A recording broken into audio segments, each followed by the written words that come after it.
Hello everyone, welcome to our channel exam है। तो आज जिस टॉपिक पे हम डिस्कस करने वाले हैं वो है हाउ डू ऑर्गेनिज्म रिप्रोड्यूस का पार्ट 8।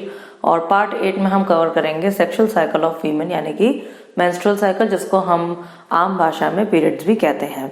तो यहाँ मैंने डायग्राम बनाए हैं, अब इसी से मैं आपको समझाऊंगी। सबसे पहले आप ये देखते हैं ये वाला डायग्राम। तो ये एक फीमेल यूट्रस का डायग्राम है जो कि एक पियर शेप में होता है। तो ये यूट्रस है, ये वेजाइना है, ये है ओवरी, ये है फिम्ब्रे और ये है फैलोपियन ट्यूब। ठीक है।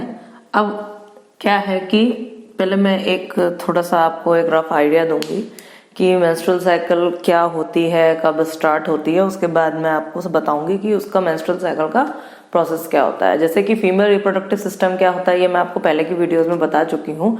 तो जैसे क्या होता है कि जब भी कोई फीमेल चाइल्ड बॉर्न होती है, यानी कि जब बेबी गर्ल पैदा होती है, तो उसकी ओवरीज में मिलियंस ऑफ एग्स होते हैं, लेकिन वो इमेच्योर फॉलिकल के फॉर्म में होते हैं, यानी कि वो एक्टिव नहीं होते, इमेच्योर फॉर्म में होते हैं। तो जो वो इमेच्योर फॉलिकल होते हैं, तो जब प्यूबर्टी की स्टेज आती है, यानी कि जब एक गर्ल अपनी 10-12 की एज एक्वायर करती है, 10 से 12 साल की होती है, और फिर उसके बाद प्यूबर्टी की एज आती है, तो वो प्यूबर्टी की एज ही कहलाती है मेनार्क। मेनार्क यानी जब से मेंस्ट्रुअल साइकिल स्टार्ट होती है। तो यानी कि वो जो इमेच्योर फॉलिकल्स थे वो अब इस स्टेज से मैच्योर होना चालू हो जाते हैं। तो प्यूबर्टी की एज से वो मैच्योर होना शुरू हो जाते हैं। तो जब वो मैच्योर होना शुरू हो जाते हैं तो उसकी एक साइकिल रहती है मैच्योर होने की। ऐसा नहीं होता है कि हर दिन मैच्योर हो रहा है, हर दिन एक एग मैच्योर हो रहा है, ऐसा नहीं होता। एग्स पहले तो कहाँ प्रेजेंट होते हैं, ओवरीज के अंदर रहते हैं, और जब वो बेबी गर्ल होती है तो वो इमेच्योर फॉर्म में होते हैं। लेकिन जैसे ही प्यूबर्टी की एज आती है वैसे ही ये एग्स जो ओवरी के अंदर है, ये एवरी मंथ एक एग मैच्योर होना शुरू कर देता है। एवरी मंथ एक egg either of the ovary में से मैच्योर होना शुरू कर देता है। और जैसे ही वो मैच्योर हो जाता है, मैच्योर होने के बाद वो बर्स्ट होता है।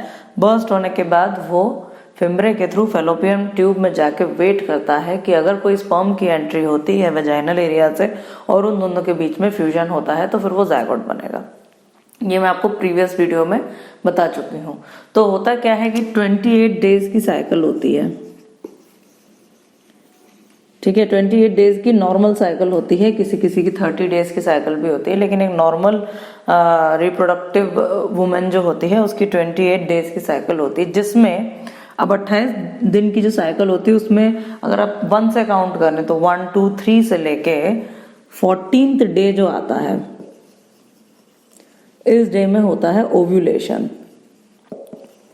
अब ये ओव्यूलेशन क्या होता है? ये ओव्यूलेशन ही वो प्रोसेस होता है कि जब कोई एग मैच्योर होता है और मैच्योर होने के बाद वो यहाँ जैसे ओवरी में मैच्योर हुआ और मैच्योर होने के बाद ये बर्स्ट होके फिम्ब्रे के थ्रू यहाँ जाएगा और वेट करेगा स्पर्म का कि स्पर्म आके इसको फ्यूज करे। ठीक है। मीनवाइल क्या होता है? मीनवाइल जो ये यूट्रस की वॉल्स होती हैं, इनमें ये लाइनिंग बनने लग जाती है ब्लड वेसल्स की। तो ब्लड वेसल्स की लाइनिंग इसलिए बनती है क्योंकि अगर फर्टिलाइजेशन होता है और जायगोट बनता है तो उसको प्रॉपर नरिशमेंट मिल सके, तो इसलिए ये यूट्रस की जो है वॉल में ब्लड की सप्लाई, ब्लड की कैपिलरीज थिक हो जाती हैं और एक लाइनिंग तैयार होने लग जाती है। ठीक है। अब ये जितने भी चेंजेस होते हैं ना, ये सब हार्मोन्स की वजह से होते हैं। तो 2 तरीके के हार्मोन्स होते हैं फीमेल्स में, एक तो होता है एस्ट्रोजन और एक होता है प्रोजेस्टेरॉन। ये 2 तरीके के हार्मोन्स होते हैं फीमेल में और वही ये पूरी साइकिल को हर महीने रेगुलेट करते हैं। ठीक है।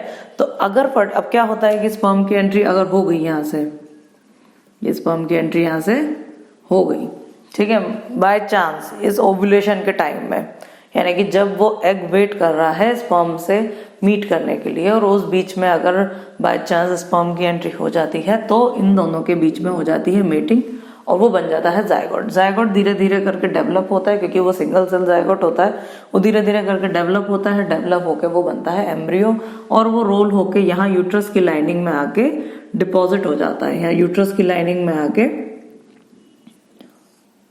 जो है एम्बेडेड हो जाता है। तो क्या होता है कि यूट्रस की लाइनिंग उसको फिर धीरे धीरे नरिशमेंट प्रोवाइड करती है, और नरिशमेंट प्रोवाइड करती है, फिर प्लेसेंटा की लेयर बनती है, फिर ये तो मैं प्रीवियस वीडियो में बता चुकी हूँ, फर्टिलाइजेशन जिसमें समझाया था मैंने कि उस ब्लड सप्लाई उसको नरिशमेंट प्रोवाइड करती है, ऑक्सीजन प्रोवाइड करती है, फूड प्रोवाइड करती है, ये एम्ब्रियो धीरे धीरे बड़ा होता है, फीटस बनता है, और जितना भी वेस्ट प्रोडक्ट होता है वो प्लेसेंटा के थ्रू निकल जाता है। लेकिन अगर फर्टिलाइजेशन नहीं होता है तो क्या होता है?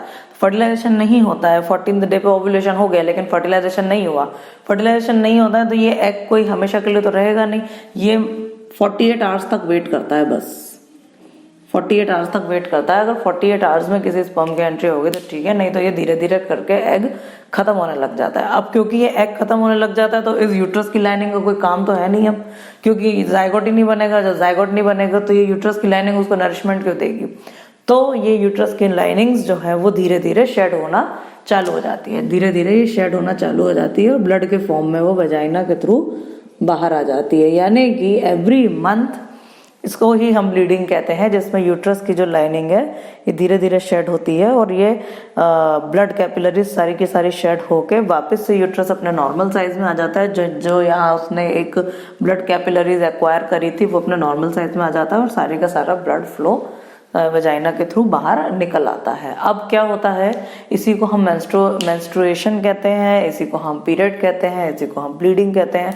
ये लास्ट करता है 3 to 5 डेज तक, 3 to 5 डेज तक लास्ट करता है। यानी कि ये मान लीजिए कि 28 डेज की साइकिल में जो आखिरी का दिन होते हैं, यानी कि 24, 25, 26, 27, 28, तो ये जो 5 दिन होते हैं तब ये जो है मतलब लाइनिंग इसमें शेड हो जाती है।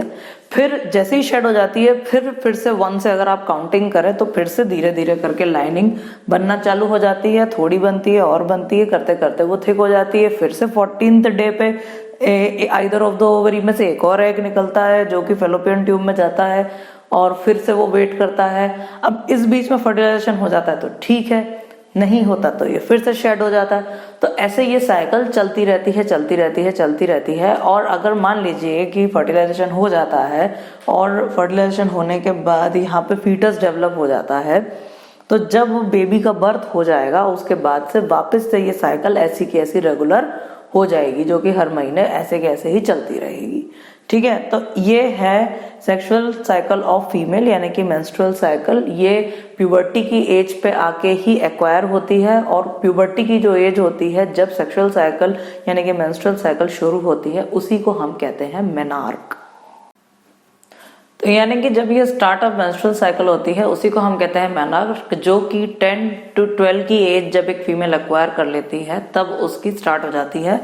और जब ये मेंस्ट्रुअल साइकिल रुकती है तो उसको हम कहते हैं मेनोपॉज, जो कि 45 से 50 की एज में होती है। तो यानी कि जब एक वुमेन 45 से 50 की एज पे आ जाती है तो उसकी जो रिप्रोडक्टिव साइकिल है वो खत्म हो चुकी होती है, यानी कि अब वो कोई भी बेबी बियर नहीं कर सकती। तो फीमेल्स की जो रिप्रोडक्टिव साइकिल होती है वो 10 to 12 से लेके 45 to 50 तक की एज तक की होती है, लेकिन मेल्स में ऐसा नहीं होता। मेल्स में उनकी जो रिप्रोडक्टिव हेल्थ रहती है, यानी कि चाइल्ड बच्चा पैदा करने की जो उनकी क्षमता रहती है वो उनकी आजीवन लाइफ टाइम चलती है, कि उनको लाइफ टाइम स्पर्म प्रोड्यूस होते हैं। लेकिन फीमेल्स में जो चाइल्ड बियर करने की क्षमता होती है वो इतनी ही होती है, इसके बाद वो खत्म हो जाती है। तो होपफुली आपको समझ में आया होगा जो भी मैंने आपको ये समझाने की कोशिश करी है। और अगर आपको मेरी वीडियो पसंद आए तो प्लीज़ वीडियो को लाइक करें, अपने दोस्तों के साथ शेयर करें, चैनल को सब्सक्राइब करें और नोटिफिकेशन के लिए बेल आइकन को ज़रूर दबाएं, जिससे कि आपको मेरी लेटेस्ट वीडियो के बारे में पता चले। जब तक के लिए थैंक यू।